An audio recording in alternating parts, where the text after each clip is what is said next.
Children, today I will explain you about two doctrines which is very important in the criminal law in this chapter.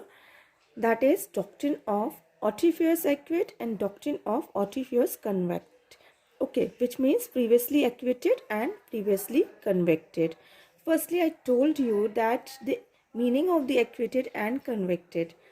That acquitted means the person if done any type of crime and the police find the evidence against him, then that person will be does not found any evidence against him, then person can be acquitted, छोड़ दिया जाएगा.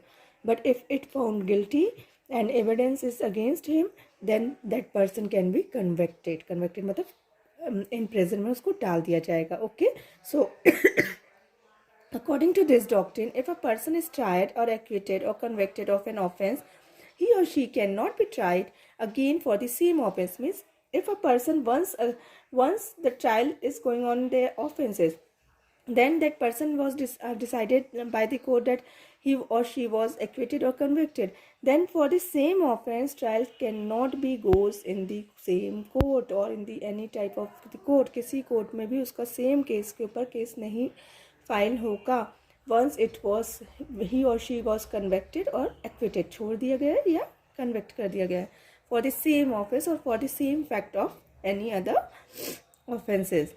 This doctrine has been substantially incorporated in Article 22, your fundamental right. That is, the arrested person having a fundamental right under Article 20 subclause 2, that double jeopardy. Once the person was convicted or acquitted, एक पर decide हो गया है, then that case cannot be filed again and again. है ना, court के पास इतना time नहीं कि उसी केस को दोबारा ही सुनेगा.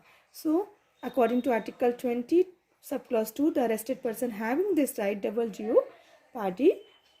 Also, the Constitution of India is embodied in Section 300 of CRPC says that, मतलब CRPC में 300 section and Constitution 222 subclause कहता है कि convicted person, acquitted person, arrested person, they are having this right, and this could be preliminary taken as a bar to criminal trial. Some more incidents could be where the accused may raise certain preliminary pleas, whilst the court does not have the jurisdiction, competence to try the accused person, or obeyed by the limitation of time prescribed by law. Means some other reason also the arrested person are having the right, like he can raise the point that this court is not having the jurisdiction to try my case. Secondly, the competence of to trial means उसका court को इतना right नहीं है उस person को trial करने का, like first class और सेकंड क्लास के पास राइट होता है ओनली 1 year और 3 years का क्राइम की पनिशमेंट देना. That court does not having that type of jurisdiction. इस पॉइंट को भी रेज कर सकता है arrested person. Nextly, barred by the limitation of time, जितने टाइम पीरियड के अंदर केस सॉल्व होना चाहिए था उतने टाइम पीरियड पे केस सॉल्व नहीं हुआ है. तो this are also the some incidents which can be raised by the accused person in the court. Clear now? The two doctrines which is given in the criminal law, that is doctrine of autrefois acquit and autrefois convict. Clear? Next topic which is given, accused and right against self-incrimination. Okay, this is your Article 20 subclause 2 clause doctrines cover in this topic. Now 20 subclause 3. The right against self-incrimination is provided under Article 20 subclause 3 of the Constitution in India, which stipulates that no person accused of an offence shall be compelled to be witness against himself. However, following restrictions are placed on the exercise of this right. Means किसी भी person को court force नहीं कर सकती कि आप अपने ही crime को एक्सेप्ट करिए कि नहीं you have done that crime. No court can force any accused person to accept their crimes. Self incrimination, आप उसको अपने विटनेसेस को प्रेजेंट करने के लिए राइट है उसके पास. This is the arrested person having right under article 20 subclause 3. Arrested person के पास राइट है कि अपने को बचाने के लिए वो एविडेंस या विटनेसेस कलेक्ट करके court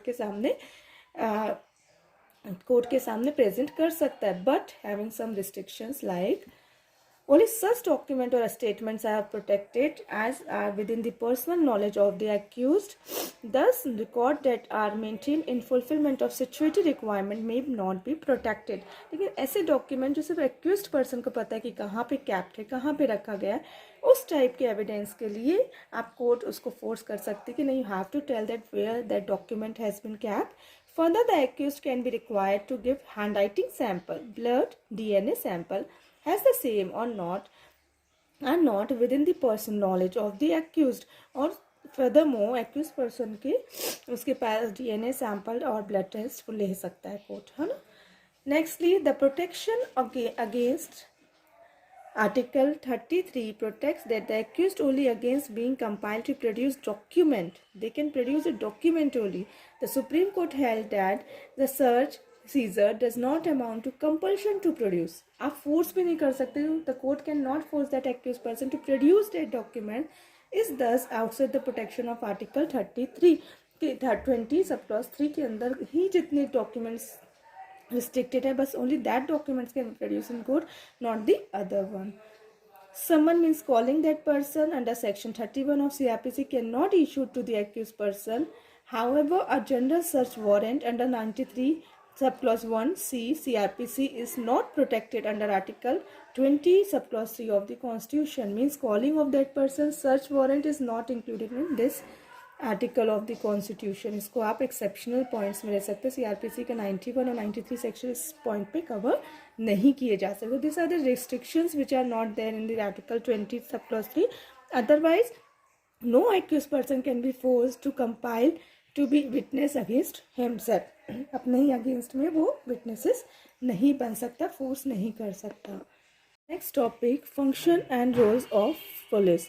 So the Police Act 1861 described the structure. Which act deals with the function and roles of the police? Police Act 1861. Explain the function of the police. The police officer is the instrument for the prevention, detention of the crime. एक person होता है who can prevent and detain the crime. The overall administration of the police is the state is visited. This is your MCQ question, is visited in DGP. Director General of the Police, and the administration of police in every district में state पे DGP देखता है highest, district पे district superintendent of police will be the head of the general control and direction of the district magistrate, who is usually the district collector. Okay, every police officer appointed to be a police force other than the inspector general of police, that is other than this police, the other person will be deputy assistant inspector of the general of police, district superintendent of the police, receive a certificate in the press. Every police officer appointed to the police force other than the inspector general of police and the district subordinate of the police will be the other persons below the DGP and the district superintendent of the police. Now receive a certificate in prescribed form by the virtue of he or she is visited by the power, function, privileges of the police. They will receive the certificate that he can do their act now. On the other hand, the Police Act 1949 creates a police force for the Union Territories following the patterns of the Police Act 1861. Now, the Police Act 1949 creates a police for the Union Territories की में भी police appointed की जाती by this act, and same pattern follow होता है which is given in 1861. Clear now? This is all over about the function and role of the police.